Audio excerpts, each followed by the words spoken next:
저는 삼남매 엄마이자 배우 신혜라입니다. 네, 제가 지난 5년 동안 기독교 상담학과 가정사역을 공부하고 작년 12월에 한국으로 귀국을 했어요. 근데 돌아오자마자 정말 예상치도 않았던 그런 복병을 만났습니다. 바로 코로나19죠. 그때부터 저희 가정은 집콕 생활에 돌입을 했습니다. 그래서 아이들과 함께 제빵도 해보고 직접 하신 요리도 거예요, 해보고 보드게임도 하고 가족 영화도 보고 다 같이 뒷산에 산책도 산행도 꾸준히 다니려고 했지요. 근데 코로나19 외에 또 다른 복병이 하나 더 있었으니 이름하여 사춘기. 따님께서? 네, 우리 딸들의 사춘기였습니다. 무섭다. 부모와 함께 뭔가 하는 거 좋아하던 아이들이 사춘기가 되니까 영화 보는 것도 싫다. 걷는 건 더 싫다. 왜 올라갔다 내려와야 되는데 올라가야 되느냐 산에 하면서 자신의 그런 취향을 막 저희에게 얘기를 했습니다. 그러다 보니 이제 점점 힘들어지는 거죠. 그렇죠. 코로나 이후 가족 갈등을 경험해 본 가족이 37.4%나 된다고 합니다. 그중에서도 배우자와의 갈등이 60.6%로 가장 높게 나왔다고 해요. 와. 네, 육아 돌봄 분담도 문제라고 11.4%나 대답을 했습니다. 이런 얘기 들었는데 이 코로나19 때문에 해외에서 이혼하는 가정이 늘어나서 네. 코비드랑 디보스를 합쳐서 코비드 디보스라는 말이 생겼대요. 신조어가 생길 정도로. 우리나라도 그런지 궁금한데 최윤아 변호사님, 우리나라도 이런 사례 늘어났나요? 네, 실제로 사실 해외에서는 어느 정도 통계가 있는 나라도 있는데 우리나라는 지금 뭐 딱 이혼율이 높아졌다라고 볼 정도의 통계는 없는데 제가 이제 상담을 매일 하는 입장이다 보니까 네. 정말 상담은 급격하게 늘더라고요. 이게 제가 평소에 한 3건에서 5건 정도 이혼 상담을 한다면은 네. 이제 코로나 이후에는 거의 5건에서 10건 정도 와, 한 두 배가 1.5배? 넘네요. 네, 두 예. 배까지 느는 것 같고 네. 이탈리아에서는 그래서 저희 온라인 이혼이 이제 돼요. 온라인 이혼이요? 그러지 마. 원래는 법원에 가서 그렇게 해야 되잖아요. 예. 코로나 때문에 이제 합의된 슬프다. 상태면 메일로 하면 이혼이 되는 거예요. 근데 이런 현상을 빚다 보니까 육아빠들이 참 많아졌습니다. 맞아요. 올해 상반기 육아휴직자 4명 중에 1명은 아빠예요. 네. 고용노동부의 한 조사 결과에 따르면 2017년 이전에는 남성 육아휴직 사유로 임신이 가장 많았었거든요. 네. 근데 올해 상반기에는 육아가 큰 폭으로 증가를 했습니다. 너나 할 거 없이, 그리고 남녀노소 없이 애들이라고 안 힘들겠어요? 여기 나와서 얘기를 못 한다 뿐이지 애들부터 어르신들까지 모두 다 힘든 그런 시기입니다. 많은 가족들이 그야말로 번아웃 상태, 그리고 정서적 과로사 위기에 처하게 된 겁니다. 안타까운 일이죠.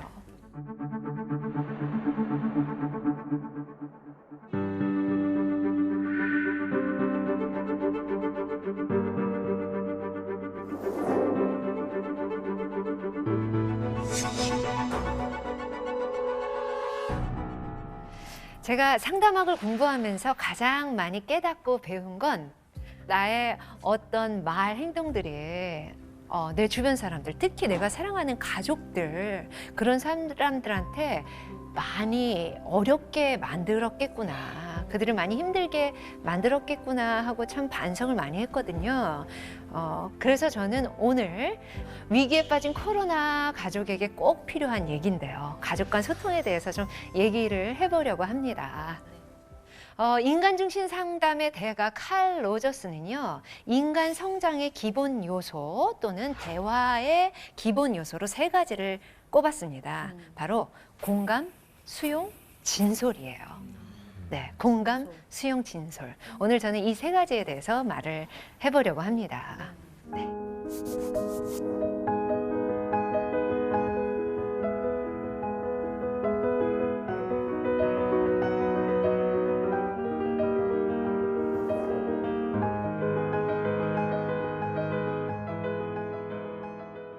코로나19로 가족끼리 정말 함께하는 시간이 많아지면서 쟤 왜 저래?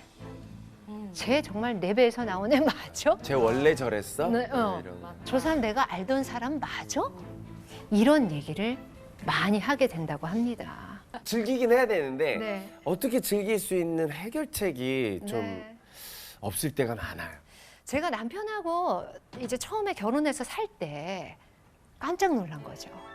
어머, 이 사람 이런 사람이었어? 그 완벽한 차인표 씨가 그 당시에 완벽한 사람이 있을까요? 저와 너무 달라요. 어떻게 저는 집에 있는 걸 별로 안 좋아하고 밖에 나가서 활동하는 걸 좋아하고 남편은 집에만 있어요. 똑같아. 되게 의외다. 저희 와이프 맨날 집에 하니까. 그래요. 저는 친구들을 만나면서 에너지를 얻는데 남편은 집에서 혼자 있으면서 에너지를 좀 보충하고 그리고 영화도 그러니까 집에서 그때는 비디오죠. 비디오 네. 테이프로 보는 걸 좋아하고 저는 극장 가는 걸 좋아하고 저는 데이트하고. 사람들을 좋아하니까 남편 친구들하고 제가 막 놀고 있는데 남편은 어느 순간 자기 방에 혼자 가 있고 그래서 아니 뭐 하는 거야 이렇게 예의가 없어 매너가 없어? 그랬는데 어느 날 MBTI 성격 유형 검사를 하게 됐어요. 16가지 유형으로 나뉘잖아요. 네. 남편과 저는 한 가지도 안 겹쳤어요. 끝과 끝이었어요. 와.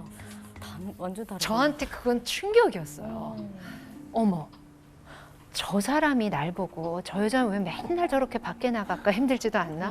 왜 맨날 사람들을 집으로 불러들일까? 답답했겠구나. 어머, 이 사람 틀린 거 아니었네?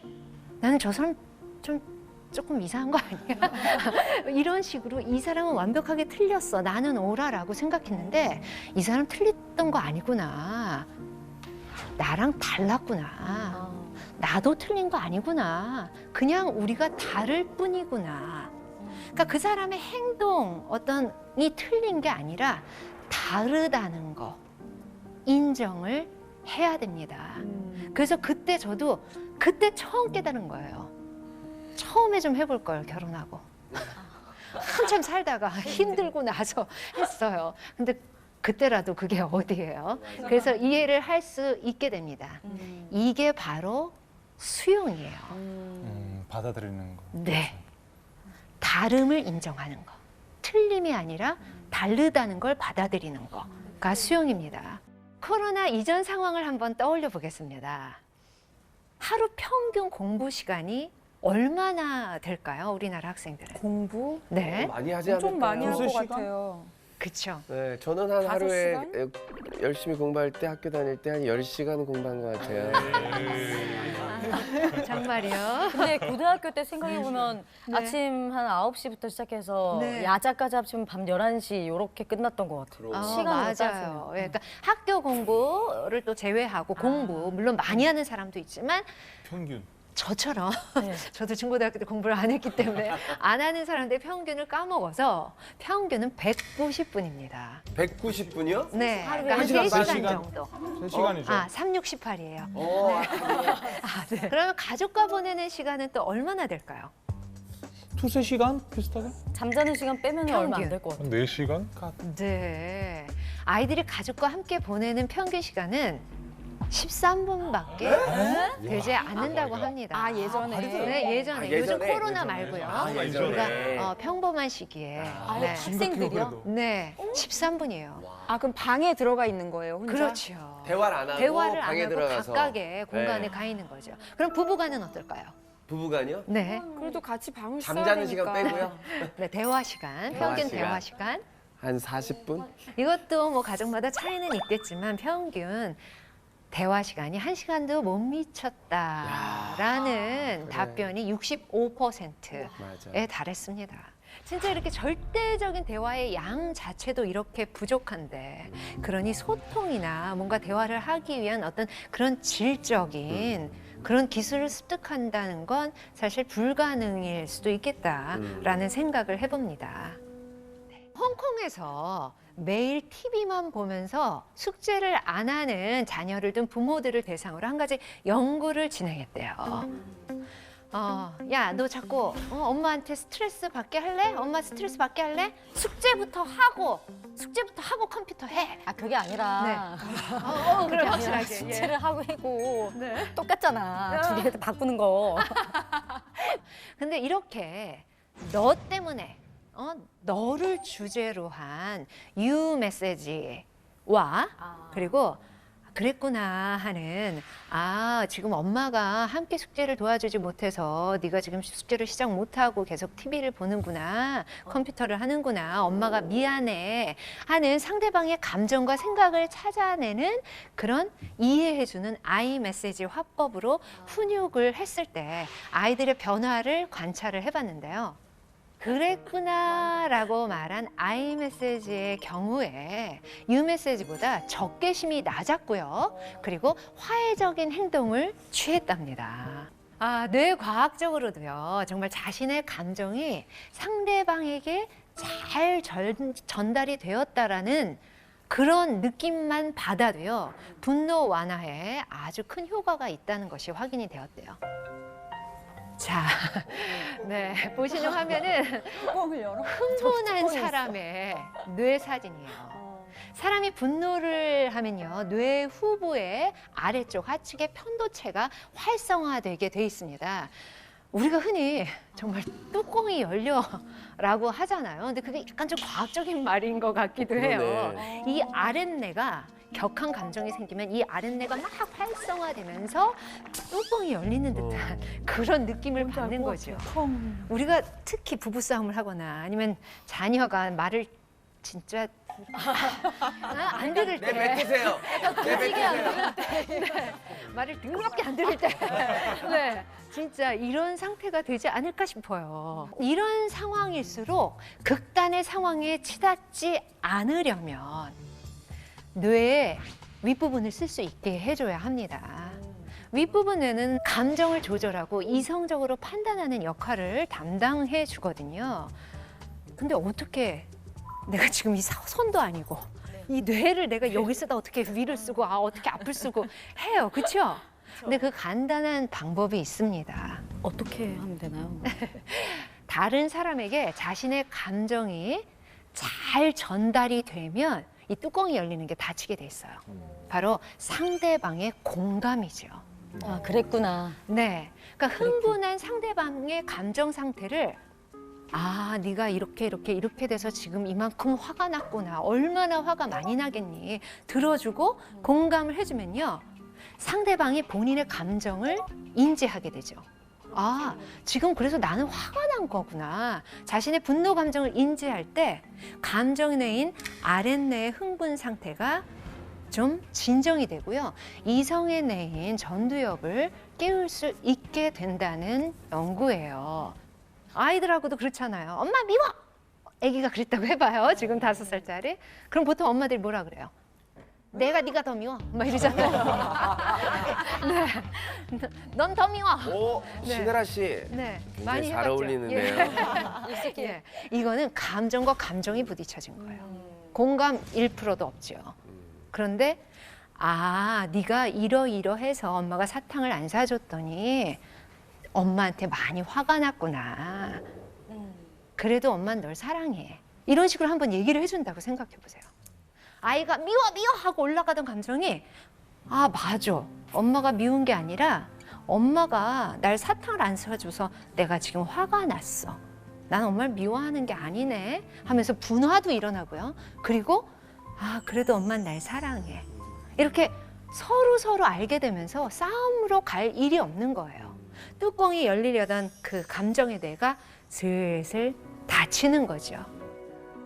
솔직하고 건강하게 나의 감정, 느낌, 마음을 전달하는 겁니다. 그게 진솔이에요. 진솔. 네, 저희 어머니가 참 진솔하셨던 분인 것 같아요. 제가 어릴 때 좀 경제적인 형편이 저희 집이 좋지가 않았었는데 학교에서 어느 날 미술 선생님이 너 미술 잘하네? 미술 학원 다니니? 그러시는 거예요. 그래서 아니요, 전 안 다니는데요. 중학교 때인데. 그랬더니 야, 너 학원 좀 다녀봐라. 잘하겠다. 소질 있다 하시는 거예요. 그럼 솔깃하셨다. 얼마나 신나요. 친구랑 같이 그때는 공중전화 세대니까 전화했어요 엄마한테. 엄마 오늘 이러이러해서 나 미술학원 다녀도 돼? 엄마가 너 전공하고 싶어? 그래서 아니 아직 전공은 아니고 그랬더니 엄마가 에라야 우리가 네가 전공도 아닌데 취미생활로 미술학원을 다닐 만큼 보내줄 수 있을 만큼 형편이 좋지가 못해. 와, 되게 엄마가 진짜 미안해. 솔직하게 말씀하셨구나. 예, 미안해. 하지만 취미라면 지금은 해줄 수 없고 네가 전공을 하고 싶다면 한번 그때 다시 얘기를 해보자. 오, 되게 현명하신 네, 대답이시다. 그렇게 말씀을 하시는데 제가 왜 당이 없어 뭐 이러겠어요. 아니면 왜 그래 화를 내겠어요. 그냥 수긍을 하게 되는 거예요.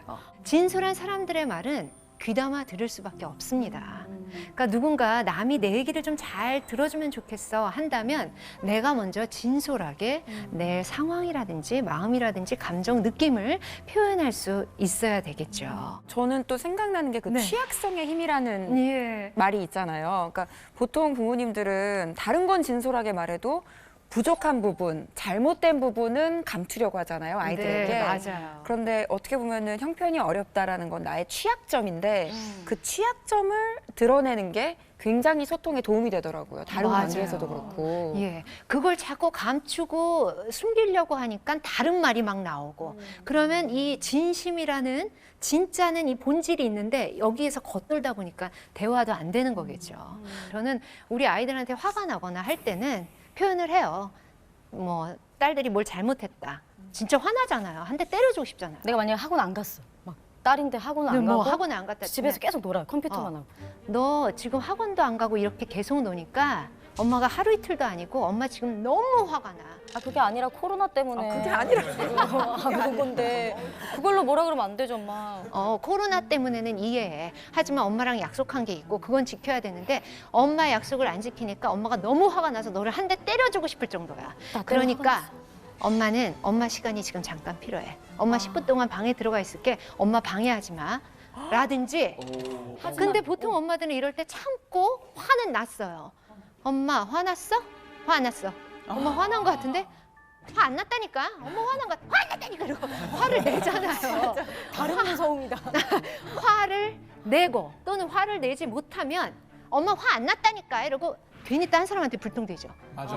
자기야 왜 쓰레기통 아직도 안 비웠어? 이러면 자기는 뭔 죄인가요? 아빠만 갑자기 불똥이 아빠랑 싸운 거 아이한테 튀고 불똥 튀기 놀이 같아요. 맞아. 자신을 말로 풀어서 나의 감정, 마음, 느낌, 상황을 말로 풀어서 아이에게 상대에게 전달을 하는 게 건강한 표현법이고 그게 바로 진솔입니다. 네. 이 팬데믹 시대에 갈등하는 가족들이 있다면 정말 무엇보다 나의 상황과 마음과 느낌, 감정을 솔직하게 이야기해 보는 것이 이 갈등을 푸는 첫 단추가 되지 않을까 생각을 해봅니다. 팬데믹으로 가족 간의 물리적 거리는 점점 더 가까워졌습니다. 앞으로 언제 풀릴지 정말 기한도 없습니다. 많은 가족이 그 어느 때보다 정말 요란한 성장통을 겪고 있는데요. 가정은 인생에서 처음으로 관계를 맺는 법을 배우는 작은 사회입니다. 공감, 수용, 진솔에 오늘 알려드린 그 대화법으로 가족에게 다가가려고 노력한다면 지금 이 위기가 가족관계를 더욱더 단단하게 만드는 위기가 아닌 기회가 될 수 있지 않을까 생각해 봅니다.